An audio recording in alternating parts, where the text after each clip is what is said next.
Oh man, I'm excited to do it. Thank you for having me. I appreciate it. Yeah, man. Thanks for actually doing it because I have a big passion for stand-up comedy, and it's one of my loves of my life. And to have a comedian on, well, you're not the first, but to have someone on that actually has some willpower behind them, because you've been on like Comedy Central and stuff like that. So I mean, that's kind of a big deal in terms of comedy, and especially with because you're on like Seth Meyers and stuff like that. So I mean, that's kind of a big deal in stand-up world. It may not mean a lot to a lot of people, but that's kind of a start of getting it somewhere.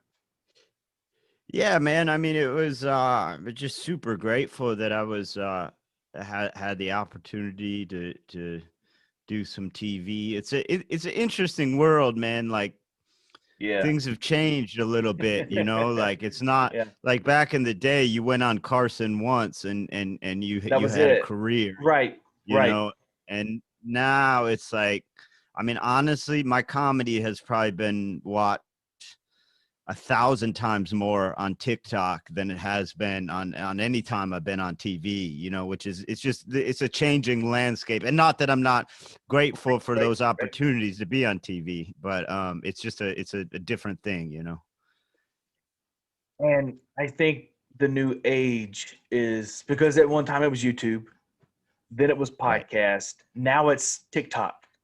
Like it's crazy. Yeah, it's interesting, and like certain podcasts and YouTube, they're still pretty powerful, but it's like Instagram, podcasts, YouTube, and TikTok. Like those things sell tickets. They put butts in the seats if you're big on them. So it's really a lot of guys have kind of realized like they don't need the industry as much. They don't need that HBO special or whatever it might be. Now, all those things are still an honor, and most people would not turn them down. But it's not like the old days where that was really the only way you were going to Right, get widespread eyes on your comedy. right. So yeah, it's interesting trying to adjust to that, man, because I'm not good at social media and I don't like social media. So Yeah. like trying to live in that world is a little tough. But yeah, it's working out all right. And to match your point where you were like, it is crazy because people would kill for an HBO special now, or not even HBO, Netflix. I think a lot of people Right. will get found on Netflix. But the thing is, like you said, back in the '70s, '80s, if you didn't make it on Saturday Night Live, then you weren't funny enough to be a comedian. And Right. it's different these days because now I find it with YouTube, like you can put up your own 30-minute special yourself, fund it, whatever you want to do. And then if it lands in the right spot, then where you're going to be in that, the next special you do. Yeah, and I mean there's pluses and minuses to it, right? There's Yeah. pros and cons like everything else, because you get some of these guys that are, just YouTube stars, just behemoths with huge followings. They can't do an hour of stand up, but they can sell the tickets. So, Yeah. basically you get a crowd that's a little disappointed because they go to see this person they love, and it's like they haven't really put in the work to learn how to, they're great at the short form YouTube, whatever they do, but they're not necessarily ready to headline a comedy show, which so there's pros and cons to it But you know what's for crazy sure. about that when you said that you couldn't even do like an hour stand up show on Netflix or wherever? It's crazy because if I'm not in the audience, I'll still be upset if like this stand up is not as great as the last one, or if it's not because like Kevin James and Rob Schneider, they did one probably 2 years apart, and they were like 30 minutes apiece, and the last 30 minutes was getting questions from the audience or singing a song with their daughter, and I was like, what are we doing? You don't even you signed a contract for an hour, but you don't have an hour worth of content. Why would you even do that if it's just Right. it's like but you know people are going to watch it, and you know people are going to buy tickets because that person is an A-lister. You know, it's crazy. Right. And I never get annoyed at someone who kind of like uses a comedy club as a venue but delivers on what the audience expects of them. Like Sure. for instance, take Steve-O, right? Steve-O's a guy, he's not a comic. He's kind of a funny guy, but I've seen his show and it's phenomenal. He gives the Yeah. audience exactly what you'd expect from Steve-O. And that's what they bought the ticket for, you know, like he fucking squeezes a lemon in his eye, he staples some shit to his body, he does backflips, he tells all these like behind the scenes stories from Jackass. And it's like, yeah, he's not trying to be a stand-up comic. He's using Right. that venue to do what people would expect from Steve-O. And like nobody's let down after. Same thing with Mick Foley. Like Mick Foley Right. tours comedy clubs, but he basically sits down and tells 2 hours of fascinating wrestling stories. And Right. like that's the person who buys a Mick Foley ticket, that's what they want to see. So like there's nothing wrong with that. It's the guys who kind of claim to be a stand-up that get on my nerves, who say you're going to see stand-up comedy, and it's like, no, you're not good enough. You can't do that yet. You got to work. It takes years to hone Yeah. that craft. You know, Steve-O is one of those that I don't necessarily, I shouldn't say it, but kind of like I look up to in a entertainment facet because he took different entertainment spots and made it his own. He did, you know, Jackass, and then it went to a podcast, and then now what's he doing now? He's doing stand up with a bunch of stunts and whatever else with it. And Yeah. that guy, I've never seen his stand up, but I have seen just what he can do, and I know his stand up shows would probably be fantastic. But that Steve-O could not be a nicer guy. I've never met the guy, but I was trying to get him on my show. And I got an email back and it said, "Look, dude, can't do it, but I promise you good luck in the future." And it was like, keep doing what you're doing. You're doing great. And to me, that was like, I don't even have to have the guy on the show now. You know, it kind of made your Yeah. day, you know. And people like that are just those that I want to see succeed more. Yeah, it's interesting. Like I've never met Steve-O, but you know, just having worked many of the same clubs that he's worked, and you know, through the comedy grapevine, you hear about everyone. You kind of know everyone's reputation, and nobody has a bad word to say about Steve-O. Like he's just you know, by all accounts, just a hardworking, nice guy, which is that goes in my book. That goes a long way, you know. Yeah. Like because I get mad, not mad. I really have a disdain for people that get some degree of fame and become Then let it go assholes, to their head. or Right. yeah, or we're Right. already assholes. Either way, it's Right. like I just think like, man, you gotta be like in this life. You gotta treat people well. Like that's kind of what it all comes down to, you know. Like if you Oh my treat people God. well, you're gonna be okay. You know what I mean? Like that. Yeah. It's crazy because I was just having this conversation with one of my friends, and you mentioned that, and I had this guy on. And I don't care. I don't like this dick, but I had him on. His show had just started. It was Forrest Galante. His show had just started on like Nat Geo or whatever channel it was on, and I emailed the guy. I was like, "Hey, come on the show." He's like, "Cool." Gave me a cool 30 minutes. That's when I first started, so I couldn't do hour and a half if I wanted to. But Right. he gave me a cool 30 minutes. And then I don't know, maybe a year later, he got on Joe Rogan's show. And Sure. then a couple of weeks after he was on the show, he had this massive find where this animal was actually alive and wasn't extinct. And so I messaged him. I was like, "Hey guys, come on the show. I've actually gotten significantly more better. It's on all these other different platforms now. It's on YouTube. We're actually more professional over here." And you know, the dude had the nerve to tell me I was not big enough for his platform for him to do an interview on. And I was like, "Okay, I get you. You know, and I don't like pricks like that. I don't like people like that." Well, here's what's interesting about that, because like he's probably right, maybe, you know, like Sure, given but whatever his right, right, agent's right. telling him.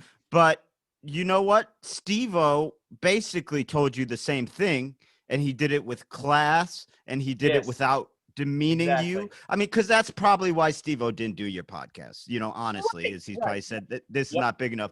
But he felt no need to say this is not big enough. He wrote you an encouraging email or his people or whatever, you know, and was polite. And there's a way to do those things where it's like, look, I get it. I'm not gonna get, you know, Rogan on my podcast. I'm not gonna get Dave Chappelle on my podcast, but like there's a way to, you don't have to demean people in saying no, you know, like, and that's a rude, that's an arrogant way to say no, especially to a show you've done in the past, you know, like that's a jerk move. Like, yeah, I don't care for that. No, I love getting these, and I'm pretty sure you do too when you ask people to do your podcast, which we'll talk about here in a few seconds. But I love getting rejected emails because that shows that at least they know your show exists. You know, at least it shows that they read the email and they're like, you know what, we're going to pass, but maybe in the future. You know, I mean, I don't have the biggest following. You probably don't either.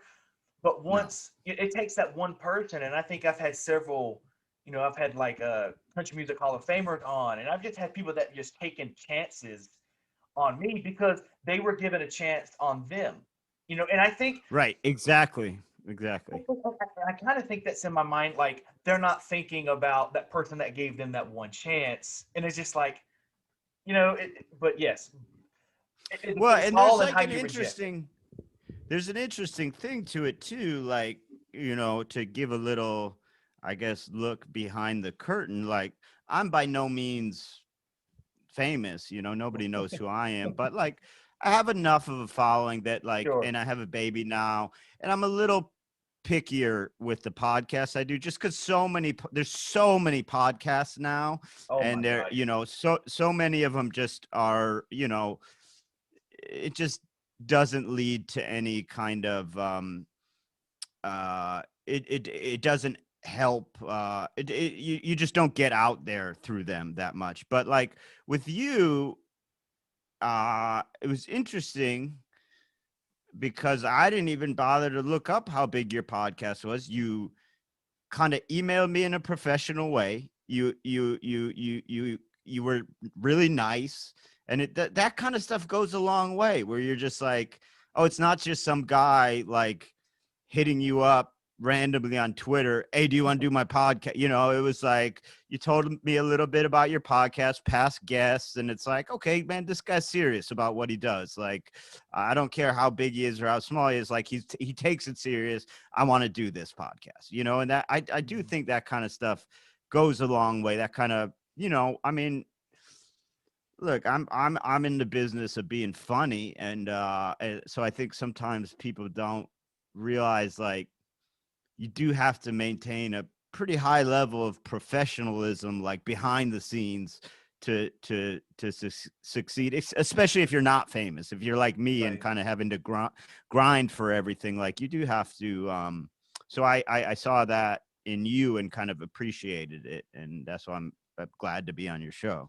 Well, thank you for those kind words. I think everybody that does a podcast, one, if they're doing it to make it big, they've got a long ass way to come, because it's not easy. Like, I'm not big I mean, not even close. Like, it's crazy. And it's just, but then I've also seen people that are very passionate, like myself and like you, in what they're doing, and they're like, you know, like I've grinded to get some of my favorite people on, and it's just, I don't really consider it irritating. But once you ask enough, they're like, okay, this guy is very serious about what he's doing. Let's at least check it out and give him a chance. Right. Yeah. You have to. I mean, show business, any form of show business, like, and this took me a while to get like comfortable with, like, but you have to be willing to ask for what you want, because except for rare cases of kind of people that shoot up to superstardom, like nobody's just going to hand you anything. You know what I mean? Like, it's rare cases where you're sort of in the right place at the right time. But other than that, you got to ask for stuff, and then you have to become you have to become okay with rejection like that. And that took me a long time, man, because that shit used to really bother me, and I'd Yeah, me too. avoid Yeah, asking for stuff because yeah. the rejection hurt. But then you realize, like, that's the business, man. Like, I mean, even big name Hollywood actors like get rejected from Oh yeah. movies that they're up for. It's not like everyone gets rejected in this business. It's just a matter of, like, you only need a few yeses to really make it. There you Like, go. it's There not, you go. Like if you would have, you can get, if you, Brendan, if you would have went to the first club you played and they were like, no, we don't really see nothing in you, so we're not going to have you for the weak spot. If you stop going there and stop wanting to try, then they're not going to see the potential and the possibility of, wow, this guy's really grinding it out for what he wants. right.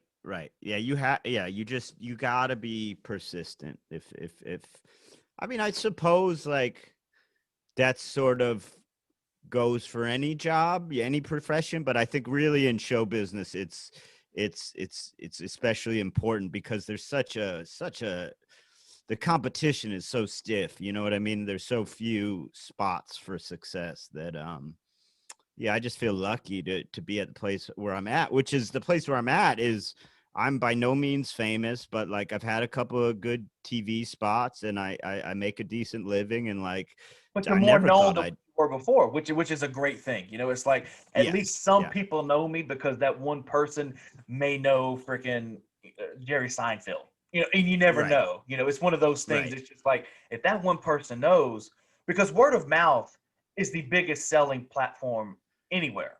It's just like right, I don't. If I read something, I'm like, I may check it out. But if one of my friends is telling me, you got to check this guy out, Brendan Eyre, he's fantastic. He's fantastic. I may listen to it. There's a good chance that I right, will. And that's one thing that a lot of people don't understand is they're like, okay, we have to have these billboards, we have to have this, we have to have this, and I'm like, why?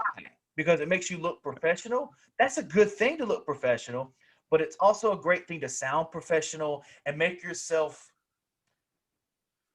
worth something then they might not see.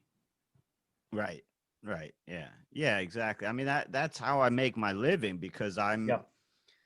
I'm not famous. So, like, the way I make my living is basically, like, for a headliner, I'm relatively low cost to the club, compared to a big name, Yeah. and there's weeks of the year they want a low cost guy. And then I'm reliable as hell. I'm not gonna be a diva. I'm not gonna show up late. I'm not gonna fuck around. And then the audience, I put on a good show, and those three things, like, they're vital for me because I don't have that name recognition. My putting my name on the marquee doesn't sell tickets, so I have to deliver on all those other aspects of the professionalism, the doing a good job. That's, I mean, I make my living on that, and so it's an interesting thing.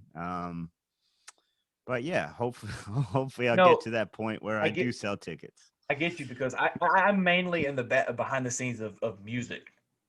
Yeah, Basically, that's what I do. And so I see a lot of people like you've been on TV. Like if you would have some of these prick country stars or pop singers have one spot on TV, and let's just say there is um, minor league as you are. Let's call it a minor league of the position you're in. right, right, They would be like, okay, I have to have this here, this here, this here, this here. And if I'm 5 minutes late, that's fine with me because I'm a bigger star than you'll be because you're actually paying me to do it and stuff like that. But then I've seen people that are very genuine and very humble, and they're like, "You need me here at 7 o'clock? I'll be here at 6:15. I don't need anything smaller. If you can't pay me, just pay me what you can. I'm not going to hurt." It's those people that are the most successful, and do not forget where they come from. Besides, like you said earlier, the fame getting to their head. Well, and that, I mean, that first example you gave of those people who get, like, to whatever level, say I'm at, where Sure. you're a headliner, or, take it country music or comedy or whatever it may be, but you're not selling a ton of tickets off your name. Yeah. And if you take that first example of the guy who goes, fuck it, I've been on TV. I'll show up whenever I want. Well, guess what? There's 100 other dudes who have been on TV who will show up on time. So, they'll spit you out real quick, like there's Yeah. a lot of guys that are, in any entertainment profession that can do it, like, so they'll get rid of you in a heartbeat if you are, it's like, guess what? You're not coming back next year because why would we get someone at your level who's acts like a diva when there's 50 other guys at your level who Yeah. don't, like for the same, in the same price range, same amount of tickets sold. We have no need for you then if you're going to be a jerk. And then it's like, look, man, if you make it to that next level where you're selling out clubs, you're selling out everything you do, well, I mean, I would hope you still have the same professionalism, but the truth is you do have more wiggle room because the Right. clubs then they need you, like you are real. There aren't a million guys that can replace. And it's like, and I use that when you said there's wiggle room, it's kind of like a child, like, because I have a 2-year-old nephew, and it's like Yeah. they're gonna go and they're gonna test your patience. How far can they go? How far can they go before you say no? Stop it. Yeah. And I have a good friend. I won't say his name, but I have a good friend who is kind of recently become a really big name in stand up. And he was in Cleveland and he sold out all his shows. And the Sunday night show, he was like a little sick and just kind of worn down because he's been on the road for a while. And he just canceled the Sunday night show. And I think like when it's good to take care of your body and take care of yourself, but like that's an example of like I couldn't do that. Like if I did that, I'd be screwing myself over with the club. A guy who sells out every show kind of has that privilege of being like, "Hey man, I'm sick. I'm not going to do this show." Like, and not to say like, look, if I'm super sick in the hospital or some shit, the Yeah. clubs will understand. But if I'm just kind of hoarse and have a Mhm. cold and feeling run down, I can't cancel that Sunday night show because I'm not at that level yet. And but you get to a certain level and you're kind of afforded those luxuries where, and I don't blame the guy. You got to take care of your voice, you got to take care of your health. Like I don't blame him, but it's just a difference in between, as you put it, the minor leagues and the major leagues, like Right. because if I do that, they're going to find a guy who wouldn't cancel for next year, Sure. so like it's just an interesting thing. You said you mentioned that you have a kid. Do you see, because I watched the one video when you were on Adam Devine and you were doing the Lunchable bit. Now Yeah. you're not. Are you do you consider yourself a dirty comedian? Like, are you if this if that? Because if so, how do you picture yourself continuing that trend with the daughter that's always going to be like, I want to go see what dad's doing. I want to see what he does for a living, stuff like that. I kind of have it. I kind of have an interesting. My comedy's interesting because, like, I wouldn't say I'm a dirty comedian, but I have a I have a chunk of, and I'm kind of moving away from that. But there's a chunk of material on my album that's probably like 15 or 17 minutes out of the 45 on my album that's pretty dirty. It's pretty dirty, and like Yeah. um and if I'm recording something like for an album, I clean stuff up a little bit, like in my just other jokes that don't need it. But just the way I grew up and the friends I grew up around, I curse a lot. I say the F word a lot. Like it's just kind of how I grew up, and it never was like my parents were so strict about a lot of things, but they were never strict about cursing for some reason. They were strict about like everything else, but I like cursing was never a big deal in my family. So I kind of, that's the way I talk is cursing. So um I I think to answer your question, like, I mean, I'm hoping to kind of move my comedy towards. I never aim to be a squeaky clean comic, but I'm Yeah. kind of hoping to move my comedy more towards a little bit cleaner type stuff on my next album. We'll see. You know, I write what's funny to me. But in terms of my daughter, you know, I don't really worry about it. I more think of like how I'm going to be as a father, because in Sure. terms of my material, obviously she'll be more curious, but I'm going to treat that as I'd treat anything else. Like, okay, you're 8 years old, you can't watch Scarface, you know, like it's, Sure. Yeah. and that, like, I'll just treat my albums the same way. Like, hey, you can't listen to this part, you know, like, and then once she's a teenager, I don't really care. I just say, yeah, look, I talk about dirty stuff sometimes, you know, it's jokes, and it's, I think you're old enough to understand their jokes, and, you know, my guess is like she probably won't be all that interested. You know, a lot of times That's hope. from what I, yeah, from what I understand, like, you know, children of like musicians and comics and stuff, they're not that into, like, I recently heard that James Gandolfini's son, who's going to play a young James Gandolfini in the Okay. there's a Sopranos prequel coming out, and I recently read he had never ever watched The Sopranos. He just didn't want to. Yeah. So it's like, I think sometimes children of people in creative fields aren't all that interested in, because they, you know, it's like, she's gonna see me every day. What does she care what I say on my album? So we'll see. But that's not something I'm too worried about. You know what's very interesting to me, and I think a lot of people, including some of my friends, because you know, like I said, I grew up with stand up comedy, so I kind of understand the humor in every type of comedy. And it's weird because I will mention, like I was talking to my friend the other day, and he sent me a picture of this girl, yada yada, and I said, I don't know that bitch. Not calling her a bitch, but just saying, I don't know that chick. I don't know. And it was like the the things you can say in comedy that are different versus the real world is really strange. Like you can go up on stage and you can say faggot or retard and it not mean anything because the word it's two different types of thing. It's like it's like Yeah, another but dimension. I think that's really changed. Like, Really? I don't think you can anymore. Like, I mean, certain guys might get away with it, but Okay. like, and you could do it like in a club maybe if you weren't being recorded. But man, it's just, and for me that's never a problem because I don't really say that Yeah, I stuff. don't Like, either, you but know, yeah. but like, but it definitely has changed to a degree where, like, Okay.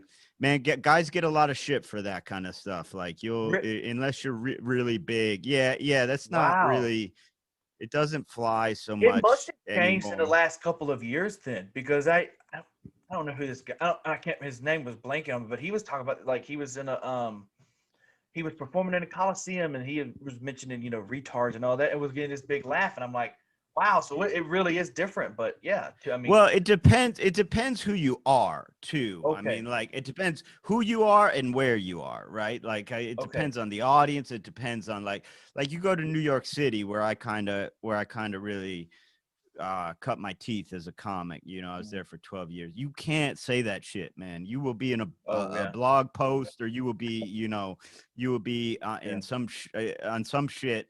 You just can't do it. And but like, if I'm in the loony bin in Little Rock, Arkansas, I probably could if I wanted. I don't want mhm. to, but I probably could with no repercussions. And there's certain comics who are beyond sort of being,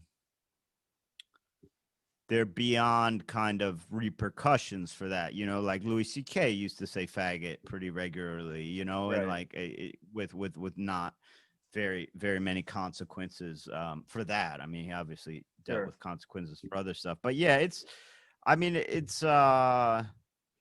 I kind of, feel lucky in a way that I don't even have to worry about it, because right, like, my writing just doesn't steer that way. sure, It's like, so I'm in a position where, like, it's just not in my realm. It doesn't matter to me, because I depending on, like, depending on the joke, like, I'm almost always against. I always not against. I almost always don't like a joke that's just using words like that Mm. just as the punchline. You know what I mean? Like just a discriminatory word. That I can't pronounce that right, but just as the punchline. But like if you do it cleverly, then I'm like, okay, that he's saying something, he's making a statement, or like he's doing it in a way that it's not just like this guy's a faggot, where it's like that's kind of Sure, a lazy punchline, like, sure. but yeah, it's weird because you get all this stuff now.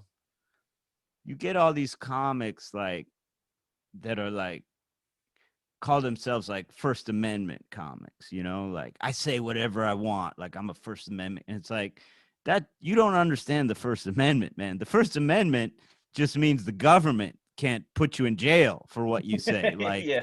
Like it doesn't say shit about a comedy club cannot hire you, a television show cannot hire you, Or getting knocked out a outside the comic club.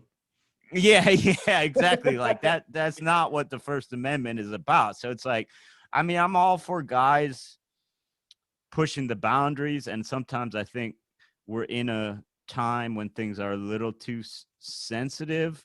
But at the same time, you watch some shit from the 80s and stuff, and you're just like, wow, this was fucking brutally racist or brutally homophobic, and like maybe we do Yeah. need a readjustment. Maybe we're over adjusting to make up Sure. for that, and that's fine by me. But I mostly I kind of stay out of all those comedy like there's so many arguments among comics and shit about what's okay and what's not okay, and I'm like, for me, it's like, man, I'll let the fans decide that. I'll just do my own shit. Like, I'll let the fans and the bookers and the television producers, they can decide that for someone else. I'm just going to do my own shit. And when it comes to I don't listen to a lot of comedy anymore. But if I do, I just listen to who I like. So it's like, it's just kind of a non-issue in my life, like, and the guys that do that stuff, it's like, there's a there's an audience for them, like, so it's not like it's like, yeah, you're not going to get on SNL anymore, like if you have Yeah. stuff like that, but like there's still going to be an audience, for better or for worse. So I just don't give that much of a shit about it, it's like kind of just stay in my own lane. Chrissy Teigen kind of effed up the other day, huh? You seen all that stuff with Chrissy Teigen? Yeah, what was crazy about that to me, I saw that stuff, and I normally don't see that much stuff, but I was kind of curious because like my Yeah. lady said something about it. What was crazy about that to me is like it actually made me think. It made me think something was wrong with her. Like it wasn't just like it was, and she made this apology where she said I was just being a troll flat out, like, and it's like, but it made me think she was like suffering from something because it wasn't just trolling, it was like Yeah. literally everyone she would say like you should be dead, or like go kill yourself, or like you should be in a dirt nap, and it's like, whoa dude, what's going on in your life that you're just like Well, picking random people. she did lose that baby. Right, but Maybe a this year. all happened before that. This Oh, all really? happened Okay. like Okay. I years ago. didn't. Okay. Yeah. Okay.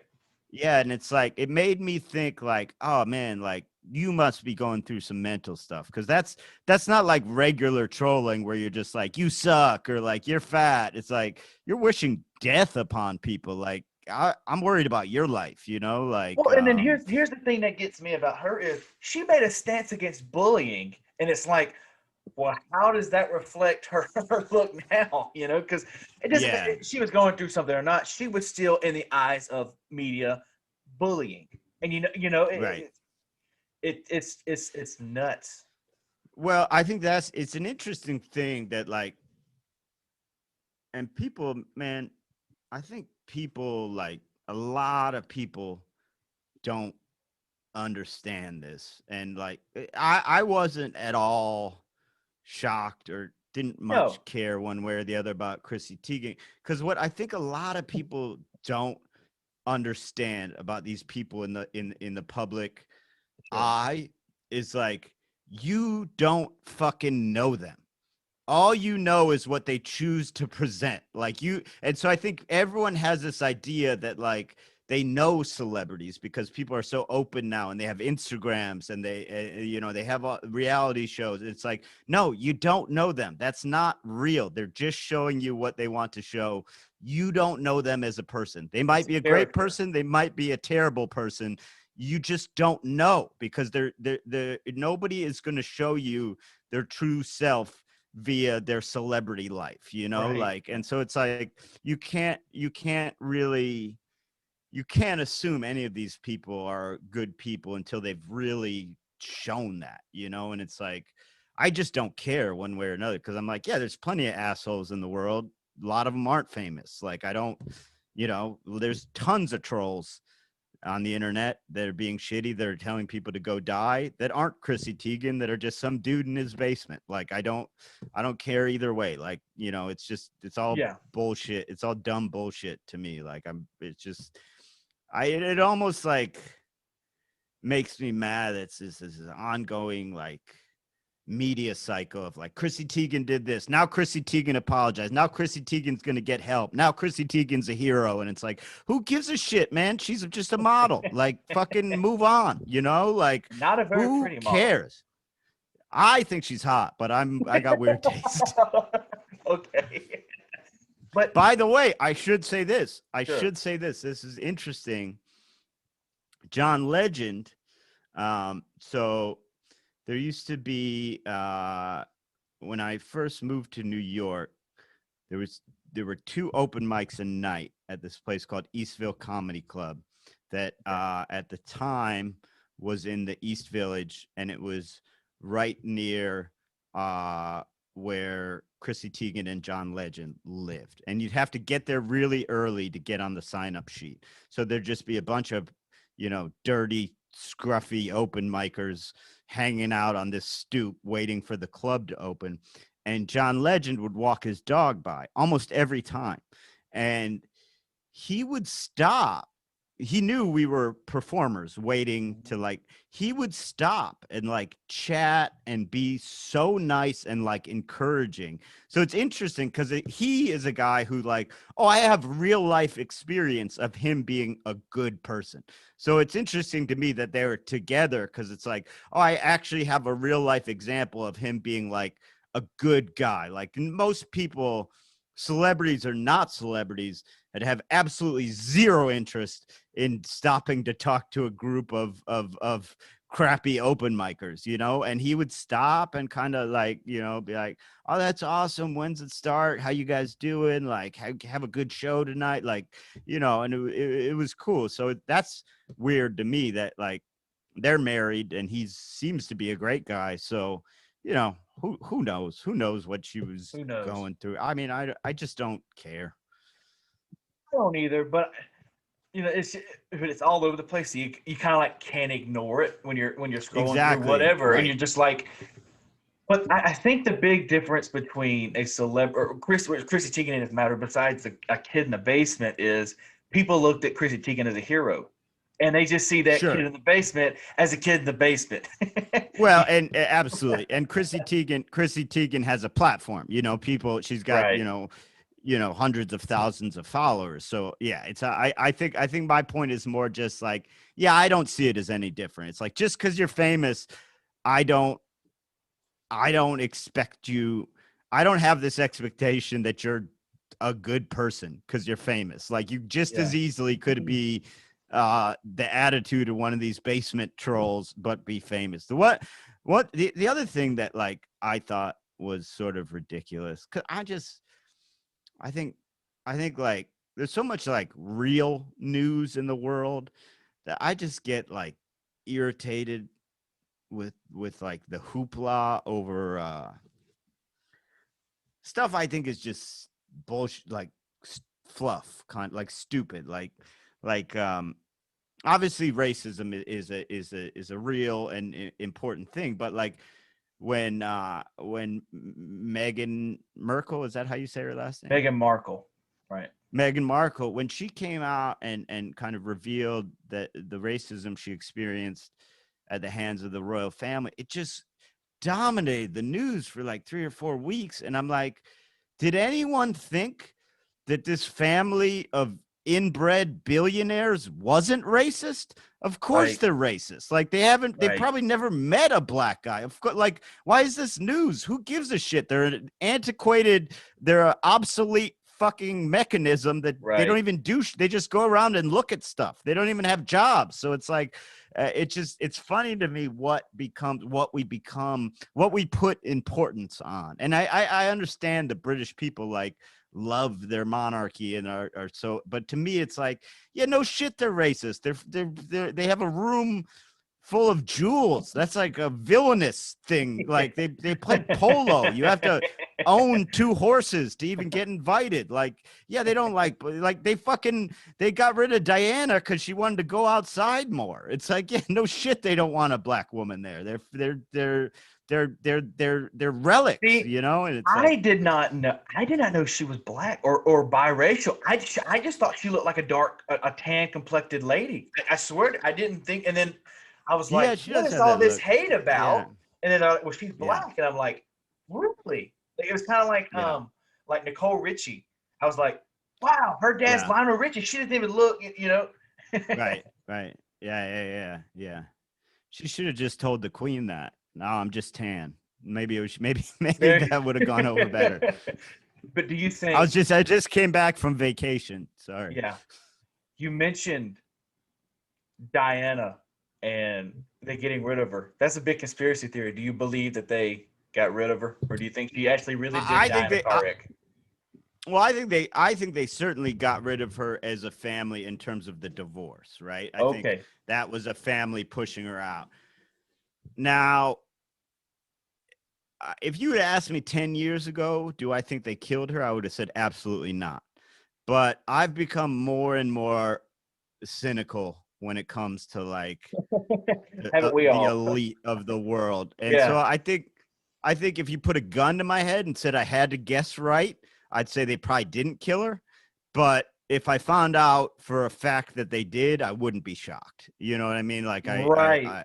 Right. I would say probably not, but you know, I wouldn't put anything past some of these people, you know. I mean, so there's a lot of money behind the British royal family, and they do not want to be embarrassed or lose their status. Because the thing is, if the people turn on, they don't do anything anymore, really. They Yeah. don't. They're it's all ceremonial, right? So if the people of England turn on them, that's it for them. They're gone. Like, because there's no need for them to be there. They're just a fucking, you know, the queen technically like has a say in parliament, but and meets with the prime minister, but they don't do shit really. Like the guy I really respect is Harry, because Harry, for all that he fucked up when he was younger with like drugs and whatever, Harry actually served in Afghanistan, and not just in a fucking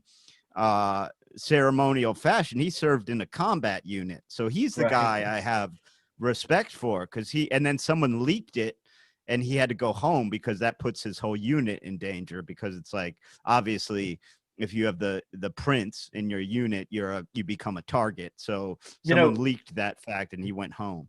that's crazy because Harry was on all these drugs and stuff like that, and we look at Yeah. him as this higher arc, you know. But then, Yeah. and don't murder me, don't say anything like, or it doesn't matter. But when Biden got into the White House, it's hell on earth for his son because his son was on drugs. Yeah.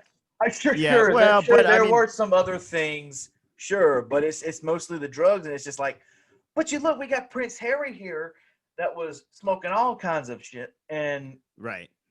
you know, Yeah, it's interesting. I mean, I think that kind of shows you the difference between yeah, that's what the monarchy, it doesn't matter. Like, they don't do much. Like, and then, you know, and look, man, I'm a liberal guy, but I'll be the first to admit, and I like Joe Biden, but I'll be the first to admit, you know, Biden's son has done has had some shady Right. jobs, Yeah. like, Yeah.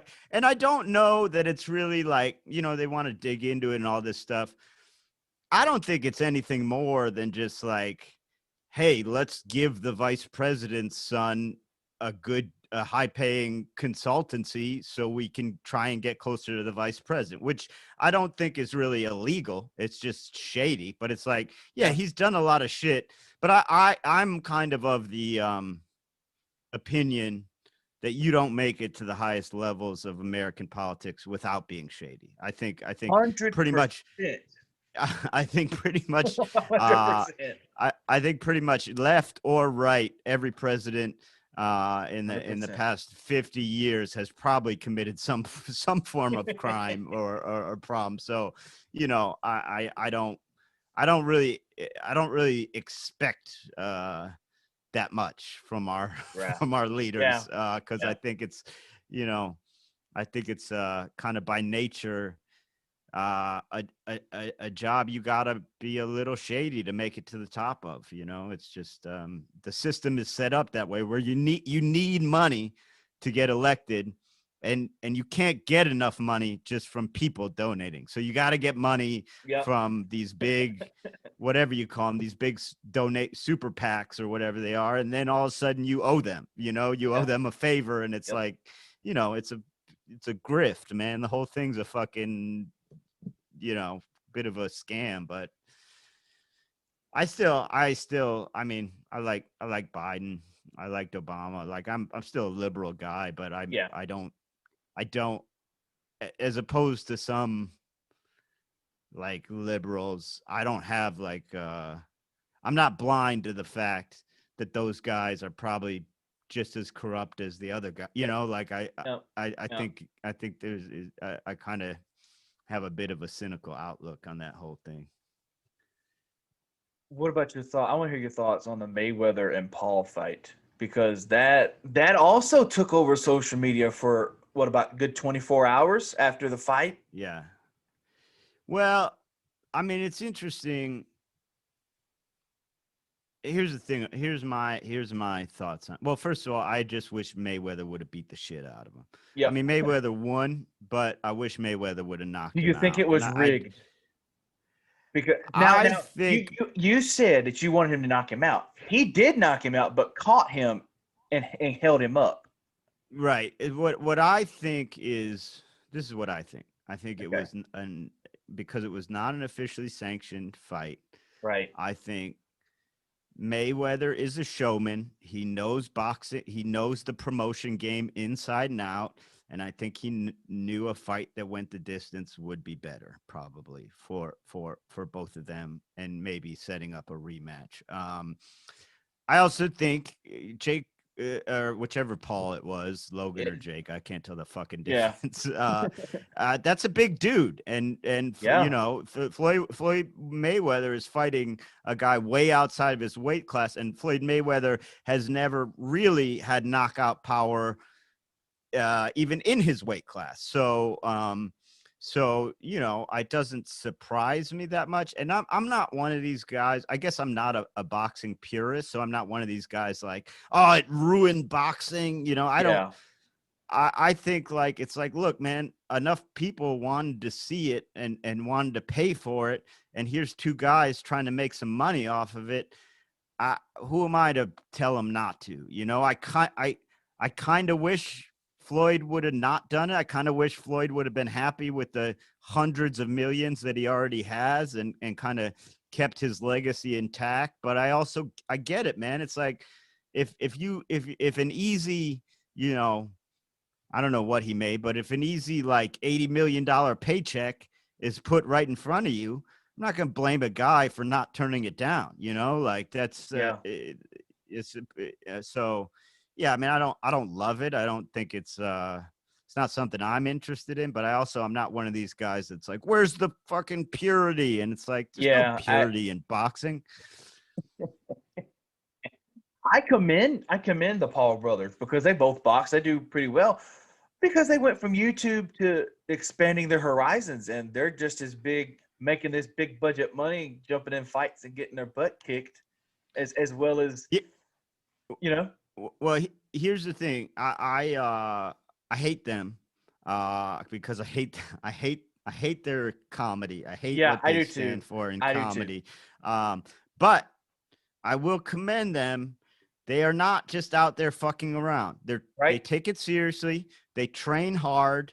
You know, they like by all accounts, they're decent boxers. You know, so like I will commend them that they're not just out there taking it as a lark. You know, they do train hard. They have tried to make themselves into boxers. Now I feel like if either of them goes up against a boxer in their own weight class in their prime, they're going to get eaten alive. You know, Mm, like that's yep. I don't think you can become uh, uh, an elite boxer in the level of time they've been training. So, but you know, as much as I dislike their comedy, I don't know them personally. I do commend them for they train their asses off. That much is clear. And like I said, man, I don't just knowing show business and knowing how things are. I never will get mad at a guy unless they're doing something that hurts other people. I'm never going to get mad at someone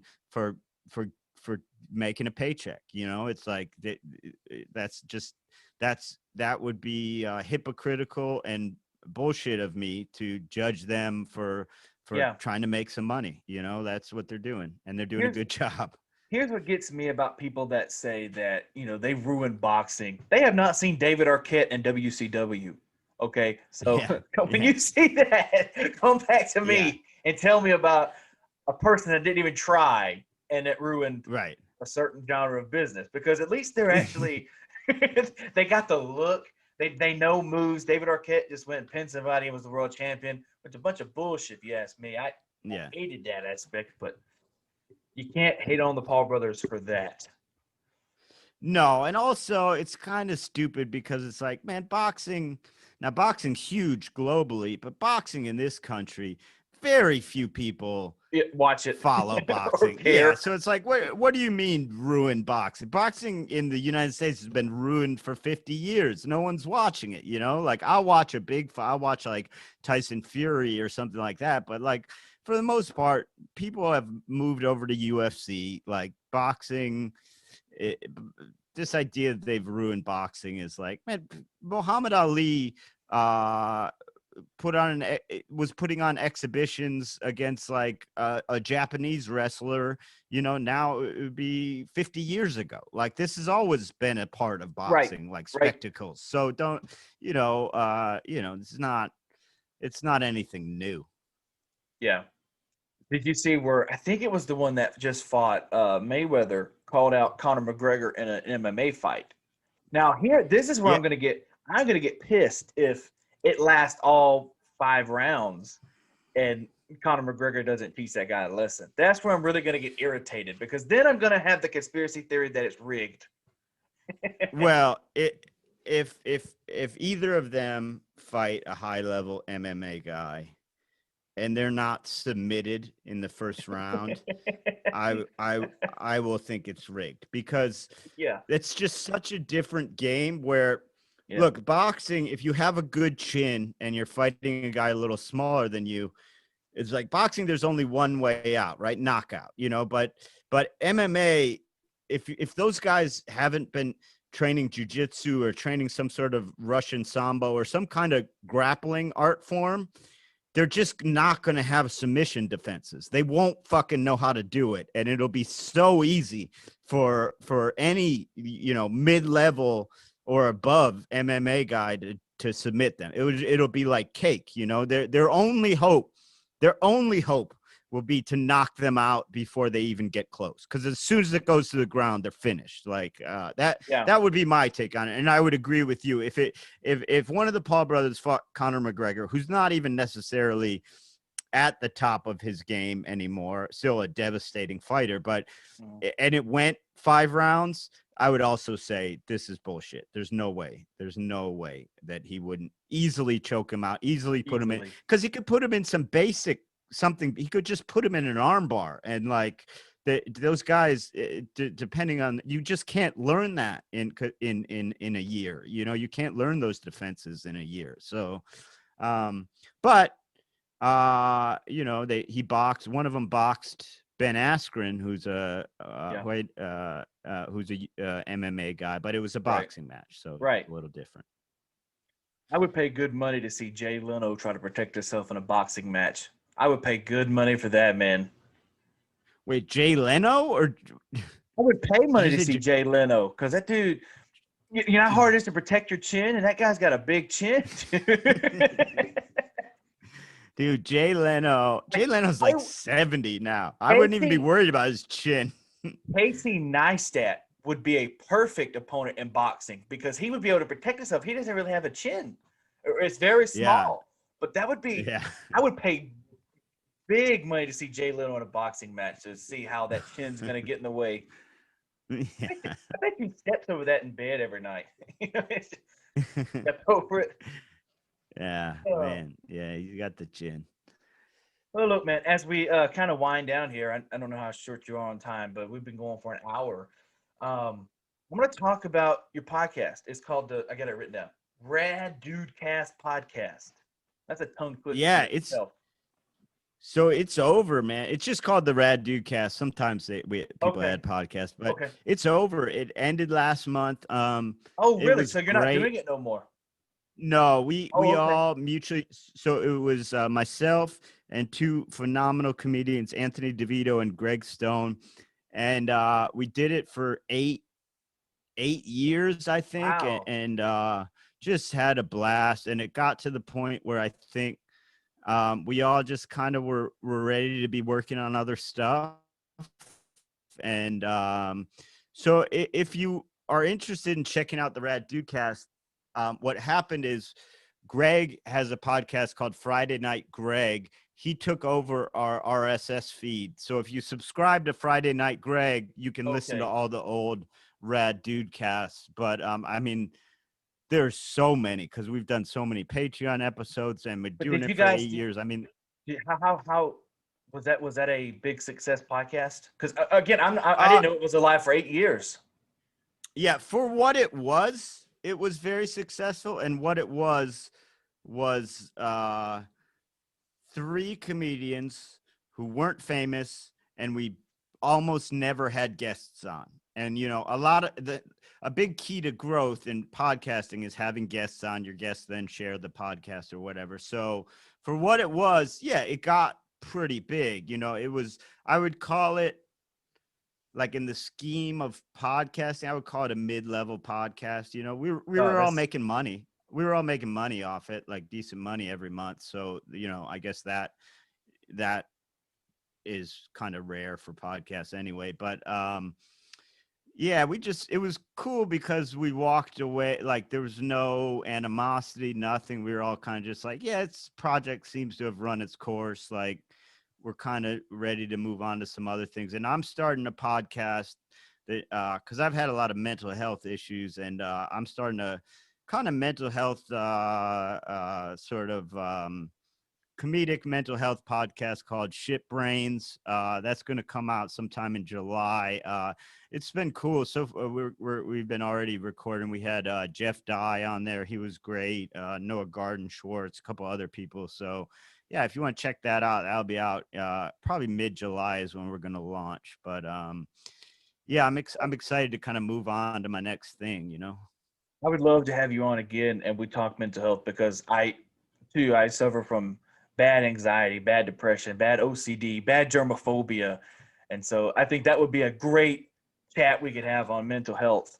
Anytime, man. Yeah. I mean, you just described me to a T, except for the germophobia, but I mean, that's all the things I struggle with too. So, you know, anxiety, depression, OCD. So, yeah, man, I'm an open book about that stuff. So I'll talk to you about it. Last couple of questions I got for you.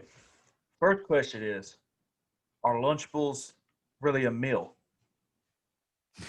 So that joke, man, that's probably the joke people know me for most. I have a Lunchables joke, and it's funny because since I wrote that, I mean, you could look up the joke, but to explain it in a way that's not funny, Like the joke is basically that Lunchables are not lunch. Like it's just some crackers and wet meat discs, you know. But it's funny because since I've written that joke, sometimes in the grocery store, like I'll go look at Lunchables, you know, and they've changed. They've way They changed have since I was a changed, kid. dude. It's There's like crazy. sandwiches, like big old packs and stuff. So it's, but people still like the joke because they remember the Lunchables from when they were kids, you know. But no, I agree though, because when we were little, Lunchables were the crap, dude. Lunchables were like, if you didn't have a Lunchable, because I used to always have like the off-brand Lunchable, it'd be like a monthful, something like that. You get from like the Yeah, yeah, the yeah, cheap yeah, yeah, brand. exactly. You Yeah, get the cheap brand, and those things were the bomb. But now I yeah, had one maybe last year. Dude, that thing is terrible. Like it's not even. I don't yeah. even know how we enjoyed that stuff. Like it's like a No. Well, kids, they don't know. Kids eat anything. It's like well, it's you're like a. just an idiot when you're a kid. Oh, I mean, a cracker is like a communion cracker with the pizza. You know, Y- it's freaking nuts, dude. It's crazy. Yeah, yeah. I say that communion wafer thing in my joke because Oh yeah, it's okay. it's weird. Yeah, it's weird. Yeah, that joke's funny. It's funny what happens to comedians sometimes because like I guess, you know, I'm not famous, but that people tend to know that joke sometimes because it's that joke has probably gone a little bit more viral than anything I've ever done. And so, like, I'm kind of sick of telling that joke, but like, people get a little disappointed at a show if I don't tell it, you Right. know? That's So kind I'm of like like, it's kind of like Bert Kreischer, which is one of my all-time favorite comedians. And he's like, I will tell the machine story. I will tell whatever story you want to. Just let me get through this hour first. right. Yeah, I always feel for Bert because, like, so if for those of you guys that don't know Bert's work, he basically has the funniest comedic story I think that I've Of all ever heard, time. and Of all time. yeah, Right. I think of all time. It's called The Machine, and I feel for him because, like you said, like everyone wants the machine, and it's like, and it's long. It's not like my Lunchables joke. It's like 15 minutes.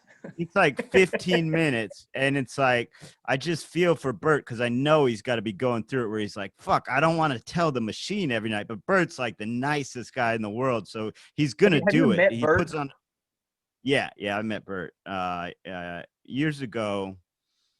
Years ago, I opened for Bert, and Oh, okay. this was before he was a headliner and he was like known, but this was before he was like he had kind of cracked through to the big time, and he was so nice. And then Bert did a thing that just like this is when you know somebody is like a good guy, man. Like so a couple months ago, and Bert didn't remember that I had opened for him years ago, which I wouldn't expect him to. You know, it's like the guy's probably had Yeah, yeah. 2,000 comedians open for him in between the time. But a couple months ago, Comedy Central just threw up a clip, an old clip of mine from Adam Devine, Mhm. and Bert messaged me and just out of the blue and was like, "Hey, dude, just watch that clip. Super funny." And it was like, what a to go Holy out of his crap. way to go out of his way to message that to a comedian he doesn't know, because I think he realizes like that's gonna mean so much to me, you know, like, and he knows that, and it's just like what a He knows you're solid gonna dude. screenshot it. You're gonna post it and be like, "Look at this shit that just happened." Well, no, I mean, I didn't even do that because I was like, Oh, okay, okay. if he's messaging me, I don't want to Right. like, You don't want to I scare don't him want to off. put his shit out there Right. Right. publicly, you know. Yeah. But I was just Yeah. like, I just wrote him back and I was like, dude, this means so much. Thank you. I really appreciate it. And yeah, it's just like when somebody does something like that, it's like, oh man, you're a good dude. Because like a lot of people might even see your shit but be like, I'm not going to take the time and like it Mhm. and be like, I'm not going to take the time to message. And for a guy like that to actually watch my joke and send me a message, it's like, dude, what a solid, nice person. I just think he likes comedy in general. It doesn't matter who it is or how big they are. You know, because I Yeah, just yeah, find that in his personality. Tom yeah. Segura Oh as yeah. well. Yeah, Tom too, man. Both both just great comedians. I don't know Tom, so I Who are seems some like a who are nice guy. who are some others that you've opened up for along that Bert Kreischer line? Um, let's see. The the the biggest crowds I've ever played were opening for Bob Saget. Oh my Um, God. and he was awesome because he he's not he kind of is very like he knows what he's doing. Like his comedy is not exactly great, you know, but like he basically is pretty upfront with being like, hey, these people, they just want to come see Danny Tanner be filthy. That Like is a that he hundred like he percent. That's a hundred yeah, percent right because I was trying to watch 30 to 60 or whatever his new special is, and I was like, yeah, this is kind of not funny, but you kind of have to yeah, laugh because of who it right. is.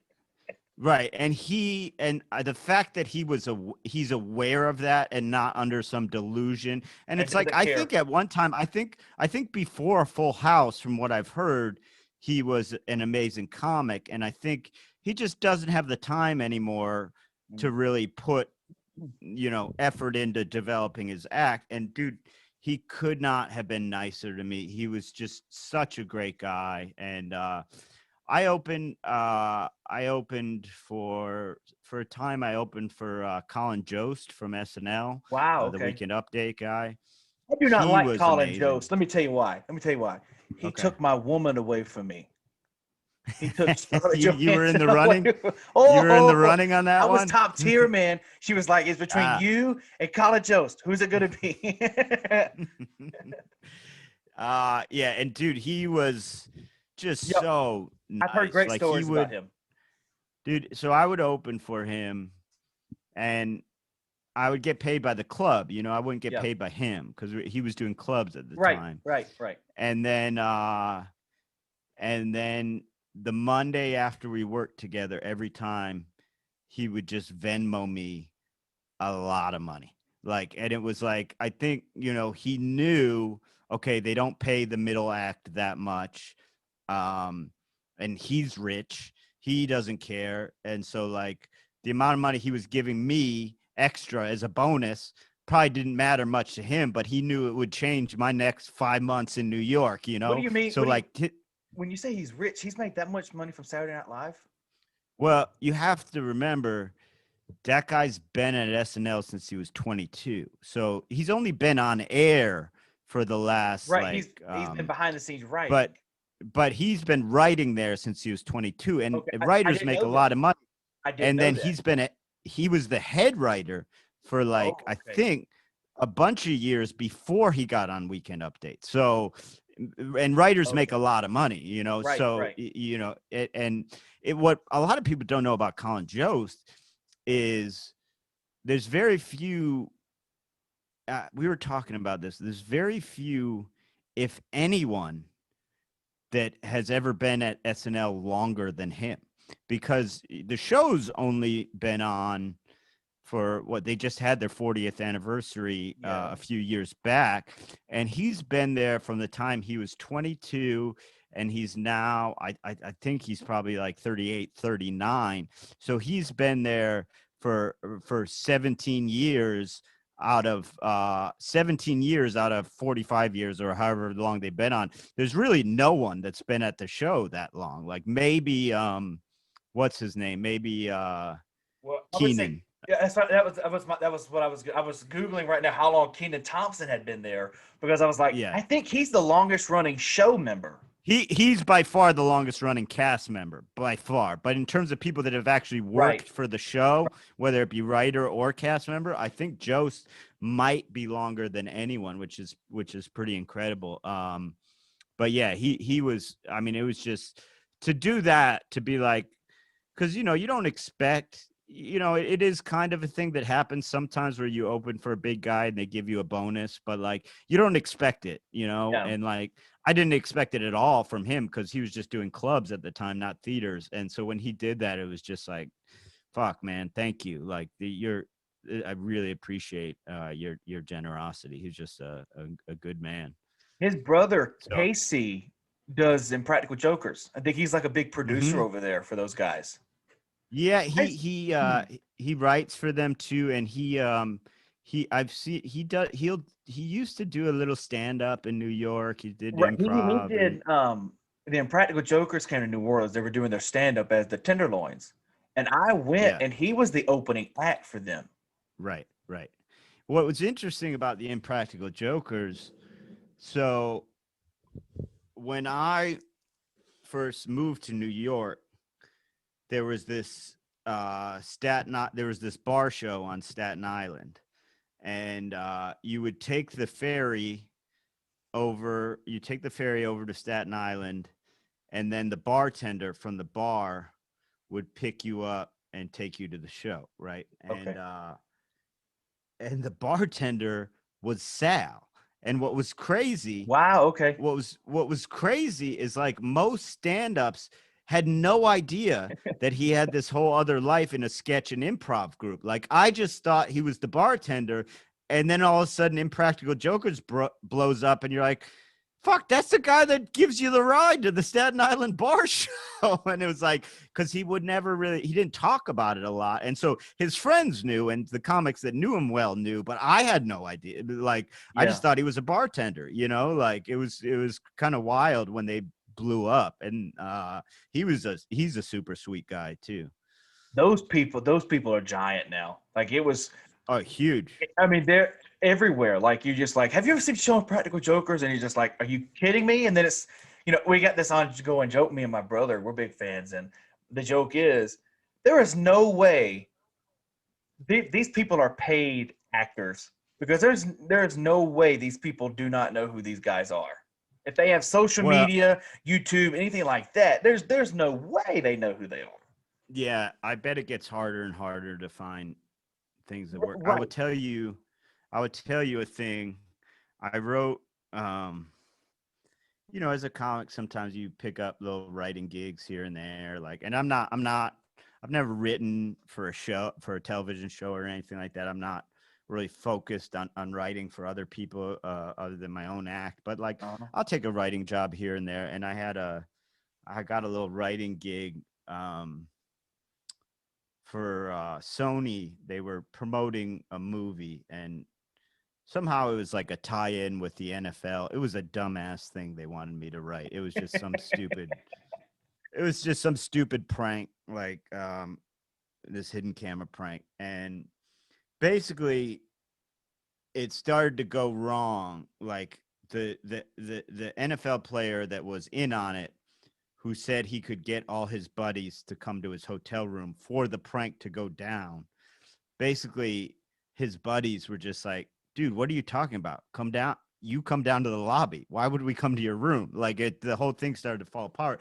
And so I'm freaking out a little bit. Now, the hidden camera crew we had, because they were like top, it was a Sony thing. So they were like top hidden camera guys. So they had all worked on Punked.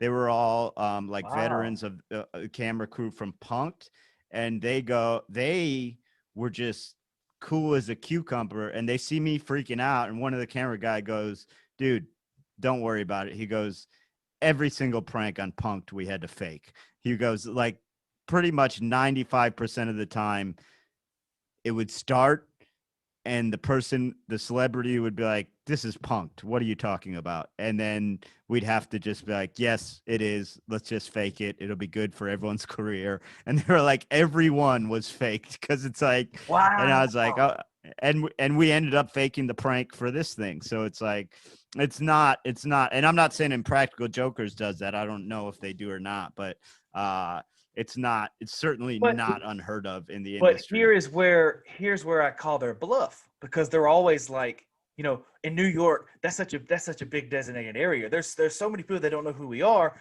But then it's like if they have social media, I am sure they have passed you. Sure, you may not know who they are if you don't watch the show, but you kind of have an idea. So it's not fake. It's fake to a Well, certain extent.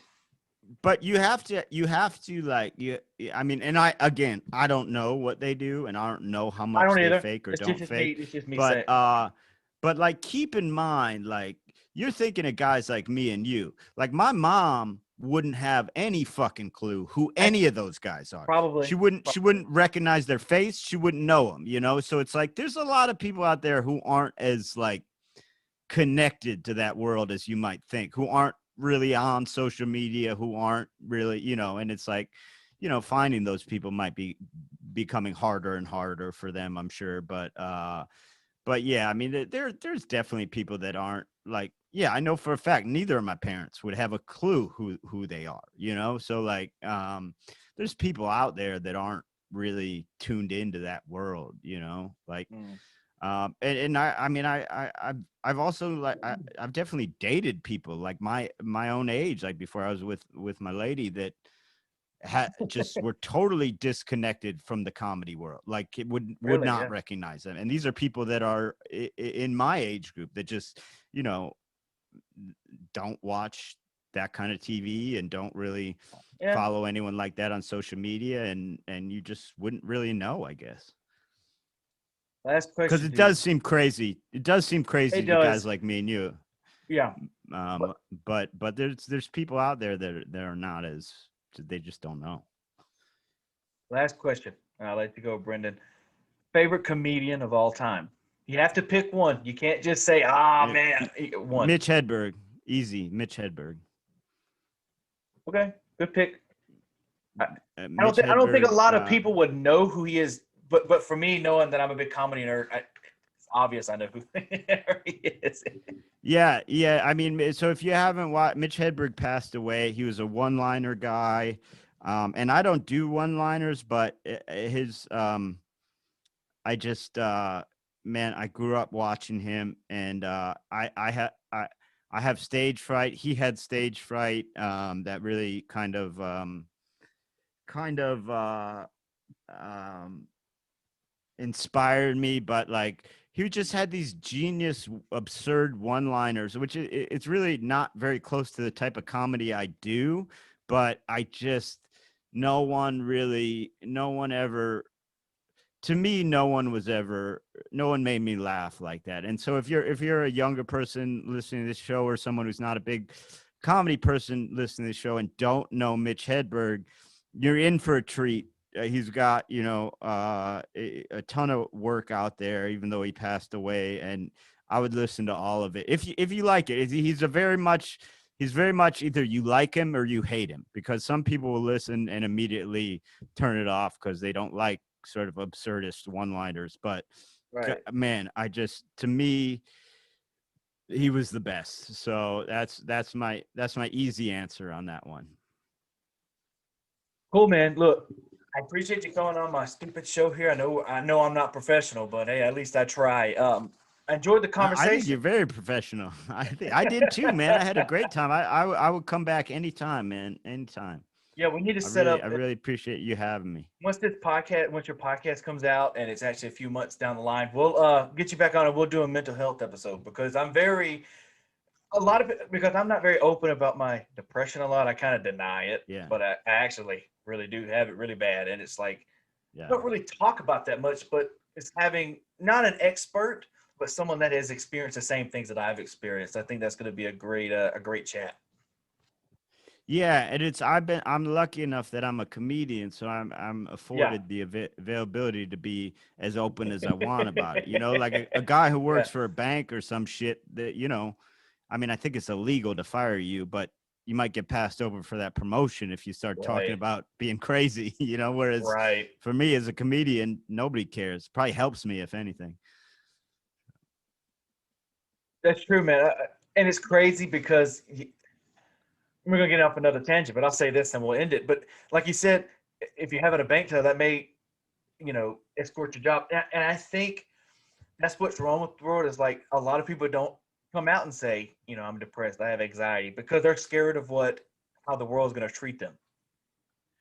Right, exactly. That's why I feel like because I didn't talk about it for a while, and then I realized, like, no, man, I'm lucky enough to have a job where it doesn't matter if I talk about it, so I should take that opportunity to talk about it, so that maybe the people who don't have a job where they can be open about it can at Right. least relate or be like, ah, here's a guy who's going through some of the similar stuff, you know, and yeah, I think it's important. I always respect, like, when an athlete or a celebrity is kind of open about what they're going through, and showing average people that it's like, yeah, man, if everyone deals with mental illness, whether it's through a family member or a friend or themselves, like, it's very common, you know. It's not something to be embarrassed about or to hide from or talking about.